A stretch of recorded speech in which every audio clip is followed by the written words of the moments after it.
আসসালামু আলাইকুম ওয়া রাহমাতুল্লাহি ওয়া বারাকাতুহু। প্রিয় ভাই ও বোনেরা যে যেখানে আছেন সকলকে আন্তরিক ও শুভেচ্ছা জানাই।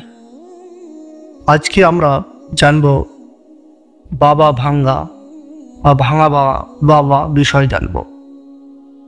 বিখ্যাত বুলগেরিয়ান ইউরোপ মহাদেশের বুলগেরিয়ান গ্রামে জন্মগ্রহণ করেন।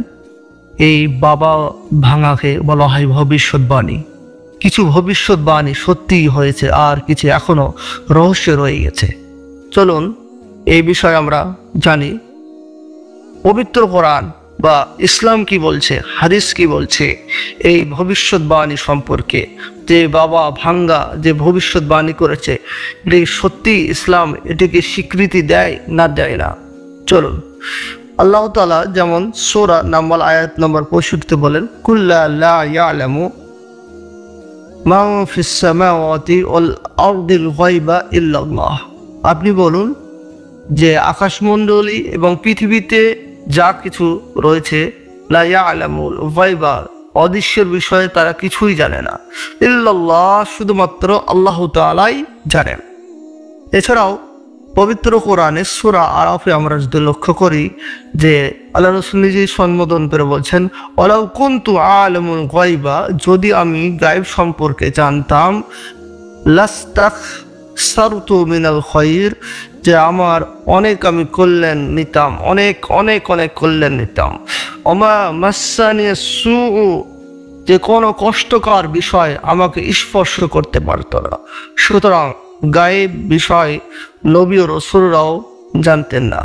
নবী রসুলদেরকে যে বিষয় ওহীর মাধ্যমে জানানো হয়েছে বা ইলহামের মাধ্যমে জানানো হয়েছে, তারা সেটা জানতে পেরেছে।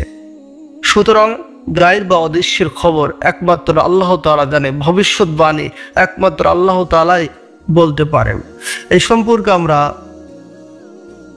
সহিহ মুসনাদ আহমদ এবং বুখারী শরীফের হাদিস, সহিহ মুসনাদে হাদিস এসছে, আল্লাহ রাসূল বলেছেন, যে ব্যক্তি কোন জ্যোতিষীর কাছে গিয়ে তার কথা বিশ্বাস করলো, সে মুহাম্মদের ওপর অর্থাৎ মুহাম্মদ সাল্লাল্লাহু আলাইহি ওয়াসাল্লামের ওপর নাজিলকৃত ধর্মকে অস্বীকার করলো। قال رسول الله صلى الله عليه وسلم من আতা আরাফান আও কাহিনান, যে জ্যোতিষীর কাছে গিয়ে তার কাছে ফাসাদ্দাকাহু এবং বিমা ইয়াকুলু, যা বলেছে সেই কথাগুলো বিশ্বাস করো, ফাকাদ কাফারা বিমা উনজিলা আলা মুহাম্মাদ। এছাড়াও বুখারী শরীফের হাদিসে এসছে যে 6213 নম্বর হাদিস, যে হযরত আয়েশা রাদিয়াল্লাহু তাআলা আনহা হতে বর্ণিত, তিনি বলেন যে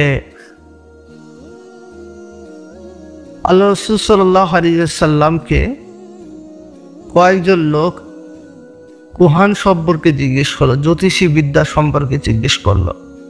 ফাকালা, হাদিসটা এরকম এসেছে, সাআলা উনাসুন রাসূলুল্লাহ সাল্লাল্লাহু আলাইহি ওয়াসাল্লাম আনিল কুহান ফাকালা লাহুম রাসূলুল্লাহ সাল্লাল্লাহু আলাইহি ওয়াসাল্লাম লাইসু বিশাইয়্যিন। রাসূল সাল্লাল্লাহু আলাইহি ওয়াসাল্লাম বললেন, তারা কিছুই না, তারা কিছুই জানে না। ক্বালু ইয়া রাসূলুল্লাহ, সাহাবারা বললেন, হে আল্লাহর রাসূল, ফাইন্নাহুম ইউহাদ্দিসুন আহইয়ান বিশাইয়্যি, তারা কখনো কিছু কথা সত্য বলে থাকে, এখনো হাক্কান, যা সত্য হয়ে থাকে। তখন বিশ্বনবী সাল্লাল্লাহু আলাইহি সাল্লাম বললেন, তিলকাল কালিমাতু মিনাল হাক্কি ইয়াখতাফুহা, এর বাস্তবে ওই কথাটি সত্য এবং ইখতাফা এবং যা চুরি করে নেয়, মিশ্রিত করে নেয়, আল জিন্নিয়ু, অর্থাৎ জিনের মধ্যে থেকে যারা জিন, এই দুষ্ট জিন রয়েছে, তারা আকাশমণ্ডলীতে আল্লাহ তাআলার হুকুমে যে সকল ফেরেশতারা কোনো বিষয় নিয়ে আলোচনা করে, কার মৃত্যু হবে, কার কি হবে ইত্যাদি বিষয় নিয়ে আলোচনা করে, সে কথাগুলো শুনে নেয় এবং শোনার ফলে ফায়াকুরুহা ফি উজুনি ওয়ালিহি, যে জিনের যে অভিভাবক, যে জিনকে তাবি করেছে, দুষ্ট জিনকে, তার কানে ফিসফিস করে বলে দেয়, কররাদা জাতি, অর্থাৎ মুরগির ডাকের মতো ভাবে ডাকদেরকে তুলে দেয়, যেটা দ্রুতভাবে পৌঁছে দেয়। ফায়াখলিতুনা ফিহা আসরা মিন মিয়াতি কাযবা, এবং সেই গুণী বা জ্যোতিষী কি করে, সে 100টি কথা মিশ্রিতভাবে মিথ্যা বলে সাজিয়ে গুছিয়ে বলে তোমার অমক হবে, তোমার রাশি খারাপ, তোমার এর সাথে বিবাহ হবে না, তোমার মৃত্যু হবে, তোমার অমক ইত্যাদি যে বিষয়গুলো আলোচনা করে, এগুলো ইসলামের স্বীকৃতি দেয় না। কারণ ইসলাম জ্যোতিষী বিদ্যা করে ইনকাম করা হারাম, তাদের কাছে যাওয়া হারাম এবং তাদের কথা বিশ্বাস করা হারাম। এই জন্য আমরা এই সকল ভবিষ্যৎবাণী থেকে দূরে থাকব। ভবিষ্যৎ দাতা একমাত্র আলিমুল গায়ব, অর্থাৎ একমাত্র আল্লাহ তাআলা এই সকল বিষয় জানে। আল্লাহ তাআলা আমাদেরকে সকলকে বোঝার তৌফিক দান করুক। আমিন।